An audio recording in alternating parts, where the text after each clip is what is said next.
My name is Melissa Ziobro, and I am the Specialist Professor of Public History at Monmouth University in West Long Branch, New Jersey.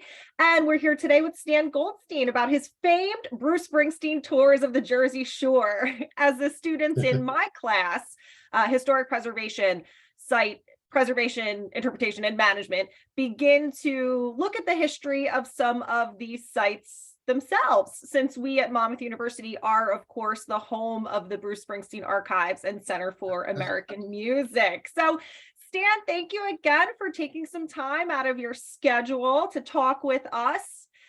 Could you tell us a little bit about your background? I've always been a tourist myself. Whenever I would travel somewhere, especially Los Angeles or something, I'm almost ashamed to admit it, but I read the book Helter Skelter back in the 70s. And my first trip to LA, I wanted to see where the Manson murder stuff happened. I know that sounds creepy, but I always looked, there's the address of this or that or other things that happened. And, whether it was where movie studios were or things like that out in Los Angeles. And so I always was a tourist myself. And then around the mid-1980s, as far as being a Bruce Springsteen fan, my sister, who's 4 years older than me, was really into him in the beginning. And I was still too young. I think I was into the Osmond Brothers or the Partridge Family at the time. But she kept playing Bruce's first and second albums over and over. And I was complaining to her, can you put something else on? And to this day, she loves mentioning that to me as the way things turned out. But I first saw Bruce in 1976 at what I still call the Count Basie Theater in Red Bank. I know it's had a ton of names. And as far as tours, like I said, being a tourist myself, I guess it was around, obviously with the Wildly Innocent album, he mentions Madame Marie and the song Sandy. He mentions the casino, which is in Asbury Park. Born to Run, he mentions the Palace. The song Night is about the circuit in Asbury Park and Kingsley and Ocean. Darkness on the Edge of Town, Something in the Night. He mentions Kingsley. I'm driving down Kingsley, figuring I'll get a drink. So I realized, there was things here that people would want to see and reference. And then especially in the mid-1980s, I realized people were coming here. And I had to do some research myself. I didn't know a lot of the places too, but over the years, and I'm always doing research. I'm still doing research to find more and more locations, but that's it. And after we've been doing tours since 1999, so after almost 24 years, we finally got it down, I think. Awesome. And I love, though, that you admit, here you are, you've been immersed in this history, immersed in these places for decades, and you're still learning new things. Oh, yeah. I try to listen to every interview Bruce does, any podcast that he does, anything, just to see if there's anything new I can pick up. And even, I don't even think it was a month ago, there were photos on Facebook of Bruce doing a photo shoot on Springwood Avenue in Asbury Park in front of the old Turf Club with Danny Clinch. Yeah. And I'm like, there's another location for our tour. I'm just guessing, I don't know this for sure, but that may be the cover for his next soul album that he puts out. It seems to fit in the way he looked. So maybe we'll have an album cover right from the Turf Club on Springwood Avenue there. So yeah, I'm always looking. I'm always want to learn. Never stop learning. There's always new stories to tell. Roughly how many sites do you cover on a tour, or do you alter it for the participants every time? Sometimes people want to see specific things, but we have pretty much a set of how many sites. I mean, in Asbury Park alone, there's probably 20 different sites to show. Probably all told, probably 40 or so. But, it's also not just a Springsteen tour. We a lot of times will get people where the husband or wife, one of them's really into it and the other isn't, but we find they enjoy seeing the Jersey Shore too. So we take them all around the Jersey Shore and they love that. But yeah, there's about 40 different sites, and sometimes people will ask to see a specific thing, and we'll try to, if we can, we'll try to accommodate them with that. Okay. Roughly, just a guesstimate, roughly how many people do you think you've given tours to over the years? It's in the thousands. Wow. It's in the thousands. Having done them since 1999, it's in the thousands. And I'll tell you, even with Bruce playing all these dates around this area in April, my tour partner, Gene Mickle, and myself, basically we do private tours. We take people around in our SUV, and we've gotten requests from about 100 people alone who want to do tours in this time. We just can't. I just offered up a bus tour on a Facebook page, and that's sold out in a day for one of the dates. And I have a group from Japan coming in, a group of 6 that wants to do a tour. And I think it might be the first time I've had people from Japan. So, wow. And News 12 New Jersey wants to do a feature when they come in. So, but how many people? Yeah, it's definitely in the 4 figures. Wow. Wow. And I have on my list here, you've had folks come from across the globe. So you just referenced a group coming in from Japan. What are some other countries you've seen people come in from? All over Europe, definitely England, Ireland, Italy, France, even had Qatar, Japan, a lot from Australia. They will come in, and it's a whole variety. South America, Israel. So I've always said I should keep a list of where people are from, and I've never done that. I forget where one was. It was like, oh, was it Lebanon even or something? So I don't think we've had anyone from Lebanon on the tour before.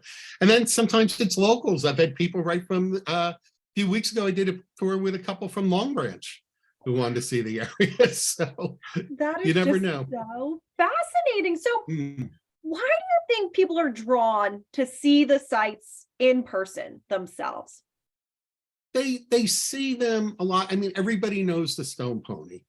It's one of the most famous bars in the world, right up there with the Cavern Club in Liverpool, with the Whiskey A Go-Go in Los Angeles, CBGB's. It's no longer there. They want to see that, although Bruce didn't start there. He already had 2 albums out when the Pony opened. They're celebrating their 50th anniversary next year. Southside Johnny did start there though, but I just think they see that. Our number 1 photo op is the corner of 10th Avenue and E Street in Belmar. I call that the Springsteen fans Abbey Road shot. So I mean, there's a lot of popular photo ops, but that seems to be the number 1 that everyone wants their picture at that corner. And they just see it, and they hear about Asbury Park. They hear about Bruce talking about things. His Howard Stern interview, he talked about different places still around the shore. I mean, he even mentioned that he was writing on the beach in Lock Harbor, that 3-block town just north of Asbury Park. So they hear about things and they want to see, but mostly it's the places in Asbury Park, definitely the Stone Pony, Madame Marie, of course, Kingsley Street, 10th Avenue and E Street in Belmar, and in Freehold, where his childhood homes were too. 2 of them are still standing, the last 2. Now, this might be a bit like asking someone to name their favorite child, Stan, but do you have any favorite sites? I always like 10th Avenue and E Street, just because it makes for a great photo op. And the guitar, as you very well know, I remember you asked me if I get a photo of the guitar. The guitar is at the corner. And it doesn't say Bruce Springsteen on it anywhere, but it's obviously there. Local artists did that well over 10 years ago. So not only get a picture there, they get to take a picture with a replica of Bruce's guitar. And sometimes I just see the emotion of people. And one time I had a couple, they were from, I think, England. And the woman, I guess it was a husband and wife, and the husband was there at 10th and E and hugging the pole. And she said to me, just give him a minute. And then I realized his brother had passed away, who was a huge Bruce fan. So this was his dream to always be there with his brother, and he wasn't. So you see people get very emotional at times too. But 10th Avenue and E Street is my favorite stop. And just early January, we were able to get 3 of the original E Street band members the day after the Monmouth University Symposium. Was able to get Gary Talent, Vinnie Lopez, and David Sanchez to take a picture on that corner. So, and I keep telling Danny Clinch, you got to get Bruce at that corner too, take a photo. So hopefully we'll see that. Oh, I love it. Well, Stan, thank you. This has been a wonderful conversation about the importance of place. So if people want to take a tour with you, where can they get more information about your tours? There's my book, our book, Rock and Roll Tour of the Jersey Shore. And we have a website, which is NJ, like New Jersey, NJ Rock Map. So it's NJROCKMAP.com. Okay. And all the information about our tours are there. And we love doing them. We love sharing the stories.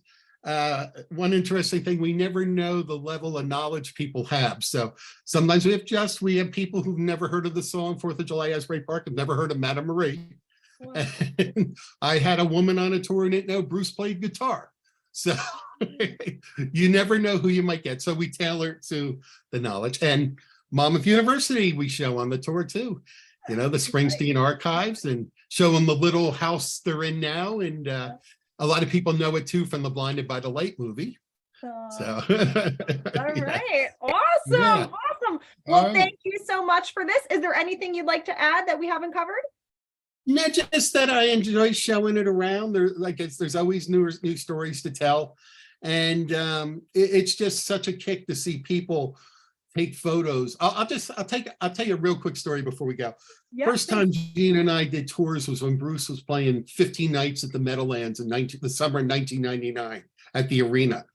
And we decided way before Facebook, but the internet was around, that we were going to offer up a tour of Asbury and Freehold, where we'd give directions. We'd meet them at the Stone Pony, walk around Asbury, and then head to Freehold. And we stopped at East Street and 10th Avenue in Belmar. And we didn't know if we'd get anybody. I mean, honestly, we didn't. It was a free tour, and about 60 people showed up. Wow. And I knew we were onto something at the corner of 10th and E in Belmar. We went through Asbury Park, then we're at 10th and E in Belmar. And this is when people still had film in their camera. Your students might not know about that, but they didn't have phones to take photos, or you actually had film, you get it developed. But a guy says to me, we're at 10th and E in Belmar, he goes, "You've got to give me 5 minutes." I said, "Okay, why?" He goes, "I've already run out of film. There's a drugstore down the street. I got to go buy more film because all of this is great." So it was sort of then like, okay, I think we got something that people will be interested in. So. Yeah. Oh, I love that. All right. So again, if people want to learn more about your tours, they can visit NJ Rock Map, right? And if they are not lucky enough to be able to do a tour, they can grab that book.